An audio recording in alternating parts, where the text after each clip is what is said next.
You're probably wondering why I called you all here. I mean, yeah? There's a new addition to the Bat family. Say hello to my new sidekick, Batboy.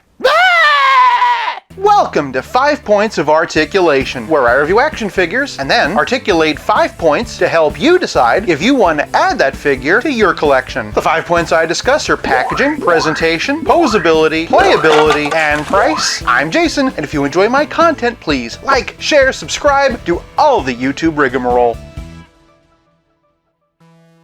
Today, we're taking a look at the new DC Multiverse DC Rebirth Man-Bat Megafig. Starting off the packaging, we've got a big giant Megafig window box. Name and logo down there, name and logo on the side. Not much to see at the top, legal on the bottom, barcode for those who want it. We're currently in Megafig Wave 2, and on the back is a big awesome picture from the comics. I absolutely love this, where you can see Batman chained up on the ground, swarms of bats circling the bat signal, and of course Man-Bat himself. Honestly, I am tempted to cut this out and hang it like a poster. It's especially nice considering how disappointing the last couple of figures have been. For packaging, I'm giving Man-Bat 1 whole point. Moving on to presentation, the Man-Bat stands at just under 9 inches. This thing is massive in every sense of the word. From the top, we have a face pulled right out of a horror movie. That includes some deep-set red eyes and some bat-like nostrils and razor teeth. The purple inside the mouth and ears is a nice touch, and those ears look like bat wings of their very own. Incredible fur detail all over. There are actually 2 rubber overlays, and the shoulders have been painted to match. That detail extends to his hulking back. I honestly think that this might be the best sculpted fur that I have ever seen on an action figure. Even though it's not furry, there's still some really great crackly texture work on his skin. We see more of that on his wings, which really do look folded up. The wings are actually in 2 sections on each arm. The main bit comes off the forearm, with a little extra coming off the tricep. It really does create a great layered look. Moving on down, we can see some nice texturing and paint job on the belt, and also the denim. If you look closely, the diaper piece doesn't match the legs, but it's close enough, and there are a lot of nice little bits where the pants are shredding. There are a few more spots like that on the back, but unfortunately they weren't painted in. We do see some more tears, however, as we come down the calf. Of course, his feet are very monstrous. I mean, I wouldn't want to give him a pedicure. He also has those new McFarlane ankle balls that do a great job of blending in. I also appreciate the darker fur painted on the forearms to match up here. There is also a really nice dark wash in there to bring out all the detail. This figure is a monster in the way that only McFarlane Toys could have ever created. Since the first time I was introduced to Man-Bat in the pilot of Batman the Animated Series, he's become one of my favorite villains. It's a figure I've been wanting since they took over the license, and it does not disappoint. What Batman villain would you like to see get the Megafig treatment? Sound off in the comments below. For presentation, I'm giving Man-Bat 1 whole point. Moving on to poseability, and there's some very interesting choices that have been made here. From the top, and Man-Bat's head's in a dumbbell joint, but there also seems to be some kind of hinge underneath. If you hold this top layer of fur down, his head can go up and down like so, but if you let go, it can slide back even further. It even gets some extra side to side, popping off the head and the fur, and the whole thing was actually just accomplished with a very long dumbbell joint. This was honestly really clever. Moving on to his arm/wings, and he has swivel hinge shoulders that raise up this high. I will say that the shoulders are very loose. He unfortunately doesn't have a rotator cuff, which might have helped with that. He also doesn't have a bicep swivel. This makes sense though because of the wing. He does, however, have single jointed swivel elbows. Moving all the way down the arm, and because the wing is attached to the finger, he has absolutely no articulation in his wrist. Shifting to the torso, and Man-Bat has a diaphragm joint at a dumbbell waist. He can hunch over this far, which is really good. He can't arch back too far, which for a flying character is kinda disappointing. On the other hand, even if you could pose him like he was flying, I doubt that there's a figure stand strong enough. Be that as it may, he gets a great amount of tilt and twist. Just be warned though, because of how top heavy this figure is, the diaphragm is a bit loose. Below the waist, Man-Bat has a typical McFarlane hips. One thing you'll notice is that they're pre-posed in a squatting position. On the one hand, it's kind of frustrating that you can't make his legs straight. On the other hand, it does a very good job of preserving the sculpt of the knees. That being said, he can kick out this far and split this far. Really good amount of twist in the hip, and then moving down he has double jointed knees, toe articulation, and the really good new McFarlane ankle ball that can swivel, hinge, and pivot. Just be warned that the ankle is pretty loose. If I had one criticism of this figure, it would be the articulation. Not so much the cuts of the joints, those are mainly fine. Sacrifices like bicep swivel or even wrist articulation in a case like this is perfectly understandable. My problem with the joints is how loose they are. For a figure that's already really cumbersome, it just makes it that much harder to get him into dynamic poses. And if I had two problems with this figure, well, you'll just have to wait till the next category. For Poseability, I'm giving Man-Bat half a point. Before we continue, if you like this video, do me a favor and give it a like. I put a lot of love into my videos, and your likes help more people to see them. Moving on to Playability, a Man-Bat comes with a trading card and a figure stand. Pause here if you want to read it. It doesn't come with any other accessories, unfortunately. Some alternate arms with fully extended wings would have been nice, but I imagine that probably would have doubled the price. But Playability is more than just accessories. It's also about how well your figure plays with others. Starting with some Man-Bat comparisons, and here's the very first one ever made. This was from Batman the Animated Series by Kenner. Here's Man-Bat from Legends of the Dark Knight, also by Kenner. Here we have the DC Superheroes version by Mattel. This is still one of the best DC figures that Mattel ever made. And here we have a Batman the Animated Series Man-Bat by DC Collectibles. DC Collectibles offered alternate arms for folded or flying wings.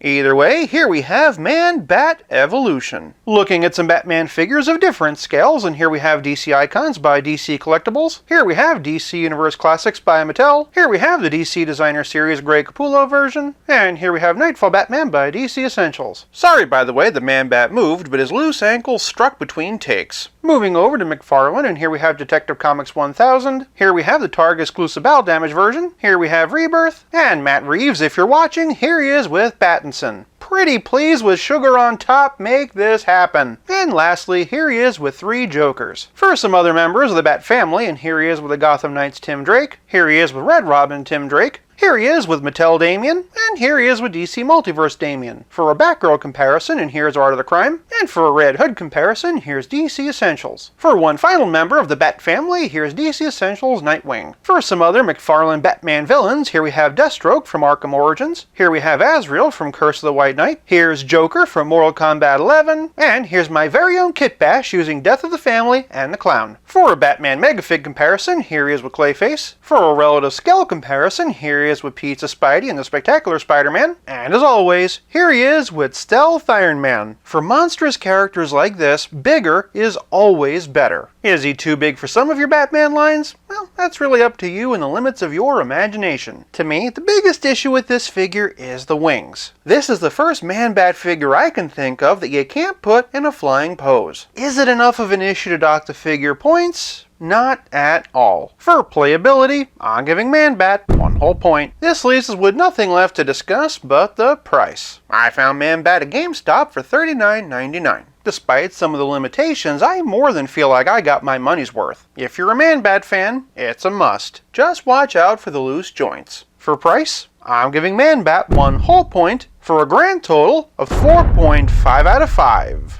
For more Batman content, check out this video on the Death of the Family Joker. It's got a lot of head swaps and a kit bash. Or check out the Tim Drake Robin Versus. Thank you so much for watching. I'll be back again real soon, but until then, play nice and have fun.